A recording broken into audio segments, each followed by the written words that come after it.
We're taking some time to work through what the Bible teaches about justification. So we're looking at the Apostle Paul and specifically the book of Romans. We're describing this as the heart of Paul's theology. Of course, the Apostle Paul had a lot more to say than just justification by faith alone. But if you don't understand justification by faith alone, you definitely don't understand the Apostle Paul and what drove him. And so we've looked at our need for justification, and we've talked about, and we've said that is actually essential for even understanding justification. You have to understand your need for justification.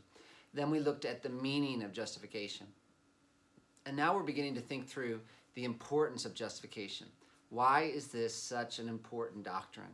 And specifically, we're looking at Romans chapter 3, verses 25 and following. And we said the first reason this doctrine is so important to get right, why you absolutely have to understand justification by faith alone, has to do with God. This doctrine glorifies God. This doctrine is about the righteousness of God. We have such a man-centered way of looking at the Bible, so even when it comes to the cross, we're primarily thinking about what it has to say to us. But Paul says that we need to think about what the cross has to say about God. And the cross reveals the righteousness of God. Secondly, because the cross exalts God, of course, what else it does to the doctrine of justification by faith alone, it humbles us. It humbles us. Paul asks in verse 27 of Romans 3, what becomes of our boasting? And that almost sounds like he's disappointed. It's a funny way to put it. Then what becomes of our boasting? But I think it captures the way the human heart works pretty well. We're always looking for a reason to boast. And that just means we're always looking for a reason to take personal pride in something. Like, hey, look at me, I did this. We absolutely love anything that gives us a reason to feel confident about ourselves. And unfortunately, I think that's often also really the reason it's difficult for us to accept what the Bible teaches about justification by faith alone. And it's almost like Paul's bringing this up as another objection here. Like, Paul, whoa, if this is true, then what becomes of our boasting? This is something beautiful, obviously, and yet Paul knows that even though it's beautiful, some people are going to hear what the Bible teaches, and instead of rejoicing and getting excited, they're going to become bothered because they're wondering, then, hey, what becomes of our boasting? What about us? Like, wait a second, Paul, slow down, because it kind of seems like what you're saying about justification takes away our reasons for feeling superior to others. What becomes of our boasting? And even though I haven't heard anyone put it that directly as I'm sharing the gospel, I've been thinking lately that maybe this is one of the main stumbling blocks when it comes to justification by faith alone, because it's not really so hard to understand. And yet, I find when you talk to people about justification by faith alone, a lot of times it's like talking to a brick wall. People just can't seem to come to grips with it. And I don't think that's so much because it's incredibly complicated as much as it is because it is so hard for human hearts to accept anything that takes away a reason we might have for boasting in ourselves, which justification by faith alone most clearly does. In Paul's words, what then becomes of our boasting? It is excluded. And this is just so hard for us to give up because we've spent so much of our lives looking for reasons to boast. It's like we come out of the womb looking for reasons to feel superior to others. And maybe because we've had so much practice, we're basically professionals at finding reasons to boast in ourselves. You bring up a failure in my life, I can make it sound like a success. I mean, it can be so obvious that we're complete failures in certain areas, and yet we'll find excuses why we're not really failures, or we'll find a way to make it look like that failure really was a success. And I'm telling you, this is a passion for us, for all of us. Even people the world would say have low self-esteem. I find it's not really low self-esteem, like they don't love themselves. Instead, the reason they're so down on themselves is because they do love themselves, and they're frustrated that they don't have more reasons to boast in themselves, or that other people aren't boasting in them as much as they would like them to. We are really good. We're really passionate about boasting in ourselves, which isn't good for us. That's the thing. This passion for boasting. It isn't good for us, and it isn't good for relationships, and it certainly isn't good for our relationship with God. We weren't made to boast in ourselves. When we boast in ourselves, we destroy ourselves. It does something really bad in us. We can't have a good relationship with others, with ourselves, with life, with God, when we're working so hard at defending ourselves and exalting ourselves and promoting ourselves, which is part of why God designed salvation the way he did. That's another thing that makes justification by faith alone so important. He designed salvation in such a way that we would have no reason to boast in ourselves. That's one reason it can't be works. If salvation was somehow by works, we would have a reason to boast in ourselves. That's how Paul puts it in the second part of verse 27. Then what becomes of our boasting? It's excluded. By what kind of law? By a law of works? No. In other words, the law of works doesn't exclude boasting. And law of works here means a wrong interpretation of the Mosaic law, like with the Pharisees, who seemed to think, at least many of them, that obedience to the Mosaic law was the way in which they could justify themselves before God. And Paul says, if they were right, if that were true, and you did earn acceptance with God through your obedience to the law, then you would have reason to feel superior to others. Hey, look at me, I did this. The law of works doesn't exclude boasting, but the law of faith does. Verse 28, for we hold that one is justified by faith apart from the works of the law. Faith being basically the anti-work. It's pretty hard to boast in yourself when you're saying there is no good in yourself. It's pretty hard to boast in yourself when you're saying you are helpless to save yourself. It's pretty hard to boast in yourself when you're saying your only hope is someone else dying in your place. Faith and boasting are opposites, because saving faith is what? As someone has put it, it is the realization that there is nothing you can do but trust in what has been done in the life, death, and resurrection of Jesus. Faith is the realization that God's pleasure in you will never be based on your performance for him. Instead, God's pleasure in you will always be based on Christ's performance for you. It's impossible for saving faith to take pride in itself, because it's receiving that which is not our own as a gift. Faith is looking to someone else to save us. It's recognizing our own unrighteousness and our own ungodliness. It's the act of hopeless, helpless people, saving faith, who are looking for help and relief in Christ alone. It's going outside of ourselves, renouncing ourselves, and placing all of our trust and all of our confidence in Christ for the forgiveness of sin, acceptance with God, and the hope of eternal life. And it's a gift, faith. If we want to go a little bit deeper, the only reason we're able to have this kind of faith anyway is because God's enabled us to believe. If we believe, it's not because we somehow came up with it. I know if God left me to myself, I was busy suppressing the truth, not receiving it, which is why being saved by faith excludes boasting. It's all God from beginning to end, our justification. And yet, obviously, as I was saying, we're always looking for a reason to take pride in ourselves. That's what makes this so difficult. I once read Martin Lloyd-Jones describing how he would explain justification by faith to people. And this is all about Christ, he would say. And it's all about God putting his righteousness upon us. And he would go on and on about the doctrine of justification by faith alone. And then he would look at them and say, well, now, are you quite happy about that? Do you believe it? And they would say yes. And then he would say, well, are you ready to say that you're a Christian? And they would hesitate. And he says, at that point, I know they have not understood. Then he'd say, what is the matter? Why are you hesitating? And they'd say, I do not feel that I'm good enough. He writes, at once, I know, in a sense, that I have been wasting my breath. They're still thinking in terms of themselves. Their idea is that they have to make themselves good enough to be a Christian, good enough to be accepted with Christ. They have to do it. I'm not good enough. It sounds very modest, but it is the lie of the devil. It is a denial of faith. You think that you're being humble, but you will never be good enough. Nobody's ever been good enough. The essence of Christian salvation is to say that he is good enough and that I'm in him. As long as you go about thinking about yourself and saying, yes, I would like to, but I'm not good enough. I'm a sinner.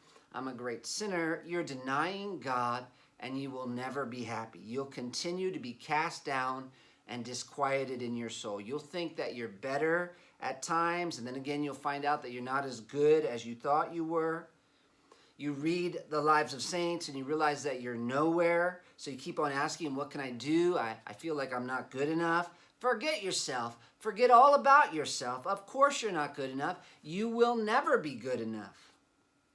The Christian way of salvation tells you this, that it does not matter what you've been. It does not matter what you've done. How can I put this plainly? I try to say it from the pulpit every Sunday because I think it's the thing that's robbing most people of their joy in the Lord.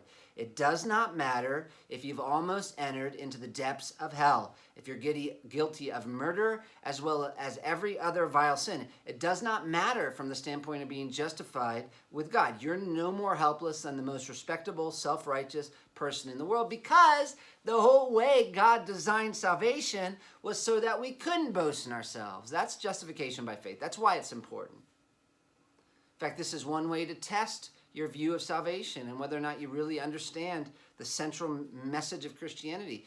If your view of salvation enables you to boast in yourself at all, then it's not a biblical view of salvation, because Paul says here, a true understanding of salvation, a true understanding of justification by faith alone, excludes boasting, which is part of the reason God made it justification by faith alone, because faith is pretty much the one way that we could receive salvation that would make it impossible for us to take pride in ourselves, which is so freeing if you think about it. We get so worked up and we get so worried about what everybody thinks about us, and so we're always trying to find these ways to make ourselves feel a little better or look more like we're worthy. Sometimes because we feel this deep sense of inadequacy, and so we have to come up with things that will show we're not unworthy. And the truth is, it can be exhausting for us and everyone around us because we're always having to find these ways to boost ourselves up.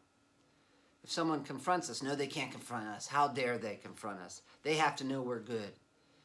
If someone's doing better than us, we have to find a way to say, no, I'm doing better than you. And it's also pointless when we look at our relationship with God, because God does not save us because of certain special things we've done. He chose to save us in such a way that we couldn't boast in ourselves, which means if you're feeling like you have nothing to offer, if you're feeling like you aren't that important, like by yourself, why would God love you? He's like, okay, you're getting close.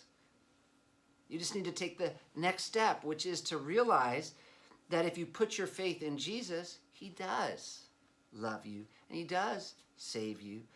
When and how does God show his love for us according to Romans chapter 5, verse 6? For while we were still weak, at the right time, Christ died for the ungodly. For one will scarcely die for a righteous person, though perhaps for a good person one would dare even to die. But God shows his love for us in that while we were still sinners, Christ died for us.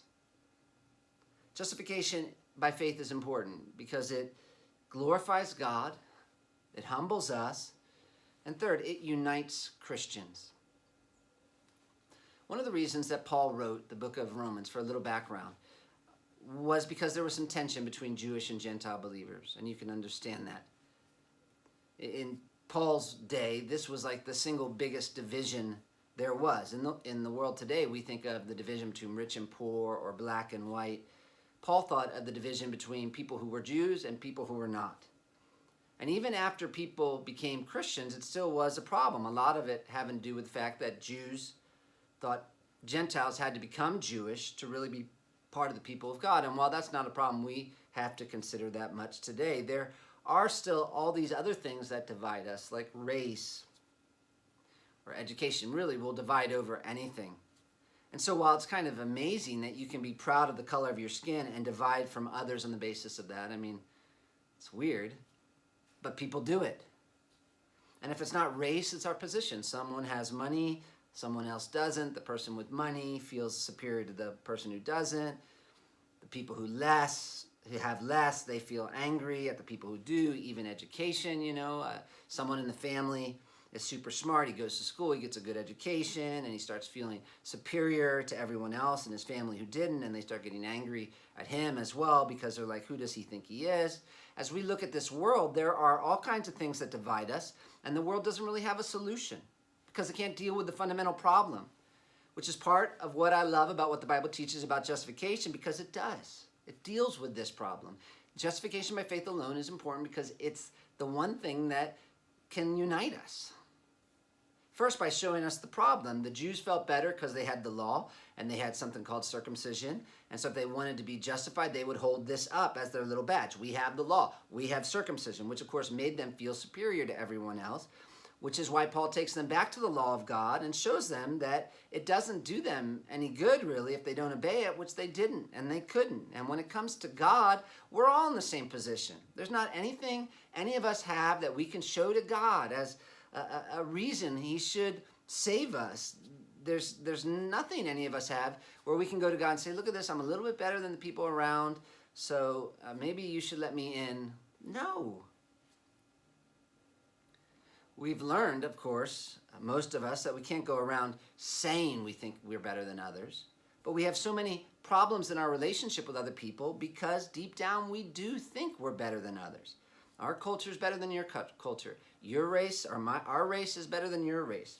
Our abilities are better than your abilities. Whatever. Which justification by faith alone absolutely demolishes, because the first thing it shows us is that in terms of the most important relationship in our lives, the most beautiful person in the universe, we're all absolutely in the same position. We all deserve to be damned. And actually, if I'm holding up any of these things to God as a reason he should love me, look at my education, I'm worthy, look at my race, I'm better. If we're trusting in any of those things, we're not going to experience salvation, for sure. The cross brings us all down to the same place. Racism, feeling superior to others, feeling inferior to others. It's really a theological problem at the end of the day because, first of all, it's a denial of what the Bible teaches about us, and second of all, it's a denial of what the Bible teaches about God, which is where Paul goes next in verse 29. He says, we hold that one is justified by faith apart from the works of the law, or is God the God of Jews only? It's like, wait, I know there are all these different groups of people out there, but there's only one God, right? And the Jews knew there was only one God, obviously. That was a fundamental part of the religion. God is one, which is why Paul asked, or is God the God of the Jews only? Is he not the God of the Gentiles also? Yes, of Gentiles also, since God is one. Since we're all in the same position, we need to be saved. And since we can't save ourselves, there's only one way for us to be saved, and that is for God to save us. And since there's only one God, obviously, there's only going to be one means of salvation. There's only one way God's saved, justification by faith alone. The only means for any of us to be saved is for God to provide a righteousness that he can give to us as a gift. And if we've all been given the righteousness of God as a gift through faith, then what happens to all these distinctions? The cross doesn't only bring us down to the same place, it also brings us all up to the same place. If Jesus died for me and Jesus died for you, then why am I somehow acting like you're something less? It doesn't make sense. It's actually a kind of heresy.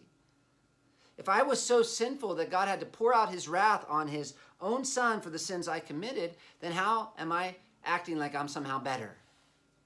If the only way that I'm saved is because I've been given a gift by God that I didn't deserve, and if the only way I was able to receive that gift was because God opened up my hands and knocked everything I was clinging onto out of them so I could come to him empty-handed, then how can I look down on everyone else? And if justification means that the perfect righteousness of Christ has been credited to my account, that the most holy God, the most important person in the universe, accepts me and forgives me and delights in me and loves me because of what Jesus did, then how dare I go around feeling inferior to anyone else? Justification by faith alone is important. There's a reason God saved us the way he did. And there's a reason why we have to keep this out at the forefront as a church. It glorifies God, it humbles us, it unites the church, and finally it honors the word. It honors the word.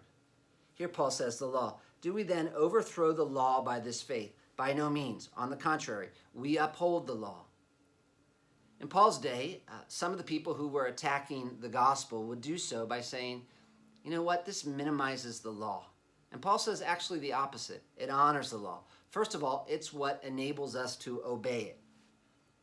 Now here it could be that Paul's talking about the commands of God when he says law, and he's saying, does justification by faith mean that we don't care about those commands and just throw them out and live however now that we're saved by grace? And he's like, by no means. On the contrary, we uphold the law because it's really only those who are justified by faith that are able to even obey it, which I think is obviously true, and it's part of what makes justification by faith important. Justification is the foundation for our sanctification. Kind of like before you live as a married couple, you need to be legally married, and before you can really live for God, you need to be justified. Second of all, though, it's that the gospel not only is what enables us to obey the law, it's the gospel that shows us how serious God is about his law. In other words, I think probably actually what Paul's saying here is that justification by faith alone upholds the law in that Jesus came and fulfilled it. So obviously we're not saying that these laws were unimportant, but the opposite. They were so important that God couldn't save us without those laws being perfectly obeyed, which of course is what Jesus did. And finally, it fulfills it. Sometimes Paul uses the word law to refer to individual commands, and sometimes he's using it more generally to talk about the means of revelation. So like if we read the Old Testament, there's a section called prophets, another section called the writings, another section called the law. And Paul knows that someone hearing the gospel might think, does this mean that this whole section of the law is not important any longer? And I know that someone could think that because historically in the church, there have been people who thought that the gospel means we don't need the Old Testament any longer and the law any longer. And Paul's like, no way, because the gospel fulfills everything the law was talking about. It's not two different stories God's telling. When we talk about God justifying both Gentiles and Jews through Christ, we're helping you understand what God and Moses originally intended in the law. And in chapter 4, Paul's going to prove that as he looks back to the law and shows us what it reveals about how Abraham was justified by faith, which means we're not simply New Testament believers, we're whole Bible believers, and the Old Testament and the law are there to help us understand Jesus and what he's done, which I think is another reminder why the cross and justification by faith alone are so important. In many ways, it's what the whole Bible's about. And we want to be people who glory in it, because ultimately, really, what is Christianity about? What is Christianity about? There are many different ideas out there of what Christianity is about. But what is Christianity about? What does Paul, this apostle of Jesus Christ, this man who was given a message by God himself to proclaim, what was at the heart of his theology? It was Christ and Christ crucified. We preach Christ and Christ crucified, Paul says. We want you to understand the significance of what God was doing through Jesus and his work on the cross, because we're convinced it's only through the cross that you can really come to know God, and it's only through the cross that you can really come to know yourself, and it's only through the cross that we can really come to have peace with one another. And it's only through understanding what was happening on the cross and what it says about how God justifies sinners that we can come to understand what the Bible is all about.